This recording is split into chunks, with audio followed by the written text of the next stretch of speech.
Now for global business updates, Rotus Oddiri joins us in one of his favorite suits. Yeah, good morning, Dr. Abati. Good morning, Ayo. Good morning, Nigerian made. Well, Nigerian made. This is a special one. No, but the this was material the one we went to Davos with but last year. the material is from overseas, from Turkey. He said this was the one you went to Davos with. Oh no, this is new. This is Good. new. I like that. This is another new one. Another new one. You just shocked. Tell him you just shocked. You just shocked. Buy Nigeria So you are to launching go your to Buy Nigeria. Nigeria, but To go to you know, Nigeria. it's the material. It's okay. We don't have time. We don't have time. Let's get to France. Who is your designer? You want the Arise New sales team to send me Please, an invoice? let's promote Made in Nigeria. You Thank talk you. about Made in Nigeria every The time. material is not from here. That's the issue. No, just promote the designer. Who Allow sold you. it? It's This from week France. is It's for from the France. launching of suits. We are waiting for you Nigerian tomorrow. made It starts like Francois Bayrou. You guys have already talked about this extensively, but I think there was a quote that he had when he was addressing Parliament before he was kicked out of office. That you have the power to bring down the government, but you do not have the power to erase reality. Reality will remain relentless. Expenses will continue to rise. And the burden of debt, already unbearable, will grow heavier and more costly. We broke the social contract with younger generations. I think I just talked about their debt to GDP a few minutes ago. You look at debt to GDP, it's well above the 140%. the EU average is 5%. I think they're at 5.8 for 2024, and it just keeps it's just really tight. And I think it's about the bond investors will demand a higher premium based on your debt levels. France has been downgraded. They had a AAA rating. I think they're AAA now or AA minus. The bond yields I was looking at bond yields for Europe this morning, and they are one of the highest. I think who is that? Yeah, the UK. See, and this is no surprise. This reflects reality. UK has the highest bond yields because of what's going on there now with the large debt to GDP. Italy also has a large debt stock, so they're at 3.5. And then if you approximate, France is second after Italy. Then Greece, we all know the issues that they went through. You look at Spain, you look at Germany. So look, I think it's a lesson as far as who is rumored to replace Bayrou. These are all center-right people, right? Sébastien Lecornu is the defense minister. He comes from the former Republican Party. He's a bit right-leaning. Gérald Darmanin is also right-leaning as well. Catherine Vautrin, the Labour minister, we understand that she's the one that's a bit center-right. My pick would be Eric Lombard. He's a businessman that comes from the private sector, and he's seen as the only person that is independent. But whoever gets into that position, it still doesn't change anything because of the amount of spending that is going on. And again, I think it's a conversation around reforms and the tough decisions that have to be made and the pushback from there. I think it's a lesson for everyone. Anyway, to the ongoing Munich car show, Xpeng has announced that their mass market Mona model is essentially they're planning to release it in Europe. This is already, I think the market share that the Chinese car makers are getting in Europe is growing and growing. And we knew there was going to be a showdown at this Munich show. The Mona is about 150,000 yuan. If you convert, that comes out to about $20,000. And yet they've packed so much into this electric vehicle. They're looking at releasing it in 2026. And again, it's just that China just has lower labor costs, and that is why they're able to compete with subsidies, of course. But they're also able to compete more with the Europeans. Look at somebody like BMW. BMW has spent about 10 billion euros on just research and development. They released their XI3 or showcased it just a few days ago. So again, the customer wins because this is innovation here. I've already seen a few Teslas in Nigeria already. The cyber trucks and so on and so forth. So I think it's a case of this starting from the elite and then trickling its way down to, you saw that, man, Trump. So okay. And then speaking of Tesla, this was at their Hollywood diner. The Optimus robot was serving people popcorn. Tesla shares were down yesterday by 1.5%. Tesla continues, I think Elon Musk now is trying to shift the attention away from the bread and butter of the company, which is cars, and is suggesting that robo-taxis and the Optimus robots are where Tesla's valuation should be looked at. But, as far as how practical this is, when you have a robot doing household chores for you, still a very long way away. But this gives them a chance to showcase their technology where you have an actual machine serving people popcorn, waving at them. They even paused to take a selfie with a child and did a peace sign. So it's pretty, it's pretty advanced. But how that bakes into Tesla's valuation, it remains to be seen because they're a little too optimistic right now. And then finally, I think you guys have already touched on this. We don't want any strikes in the downstream sector. We still have, of course, this ongoing Xpeng negotiations with the Dangote refinery with respect to those truck drivers for the CNG trucks that, the whole union back and forth. We just don't want any strikes. So we're hoping that there was a report that went out that said there was an MOU that had apparently been signed, an agreement, but we understand that that's not the case, that it's not true. So that since that deadlock is where it's at, but please, no strikes. So they need to sort that out. That's our update for today. No strikes, but we also need to say the way it is. Yeah. A man cannot spend over 720 billion, invest in the logistical sector, and because, Yubi was on your show, Chika was on, and said how the new Xpeng guy were trying to squeeze him out of the business because they wanted to frustrate him out. Then he said, okay, let me go back and look at scale.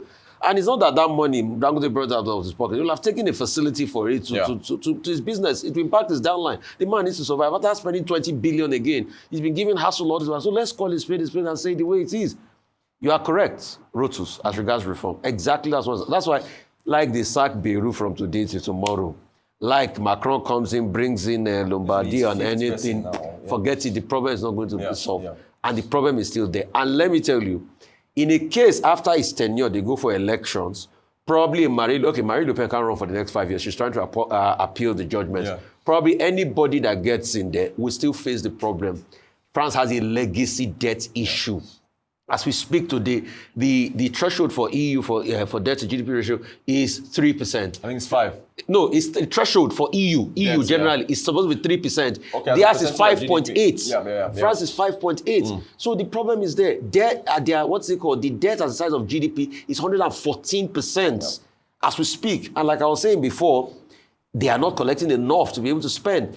But what I was saying is they have somewhere to cut for. But they don't want to cut it because they feel that it will make France less competitive. And that's the business subsidy of 211 billion.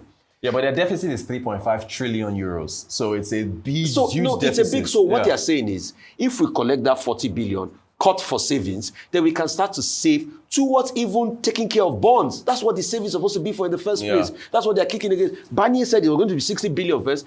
Bayrou cut it to about 40 billion, but they are not still having it. It's a lot of money, ask them, what's the solution Issumis is putting on the table? Nothing. What's the solution Marine Le Pen is putting on the table? Nothing. It's a tough situation. Okay, so we don't want strike, but it looks like it's a season of strike. So like resident doctors in Abuja who are embarking on strikes or threatening to go on strike, or Xpeng workers who are currently on strike, oil and gas sector. So some critical sectors in Nigeria. TUC has also come out to say that on the 5% petrol tax in the Joint Tax Administration Act, they're going to also go on strike. So they're just seeing it now? Beyond just seeing it. But beyond just seeing it, Dr. Martin made a very good point during earlier on during the show, that this is not a new bill. It's always been out there since. It's been there since, and it's meant to be used for road maintenance. However, that's what South Africa does. Yes. However, it's never been implemented yet. Right. So what they did was to harmonize it under this new tax bill. And I believe that the key thing to highlight is I don't know why TUC is coming out with a strike immediately when the Minister of Finance has not directed the implementation or to bring into effect the 5% tax. I need to mention to people that it's not yet been implemented. Yeah. What I believe is a better way to go is for them to come to the negotiation table and ask for certain conditions to be met before the 5% tax is implemented. Even though there are rumors about the fact that, when it's January 2026 and the other aspect of that act is being implemented, it will be part of it. Yeah. But Mr. Taiwo Oyedele has come out to clarify that it's under the prerogative of the Minister of Finance, and so it's at his discretion that he would release an announcement for it to be done.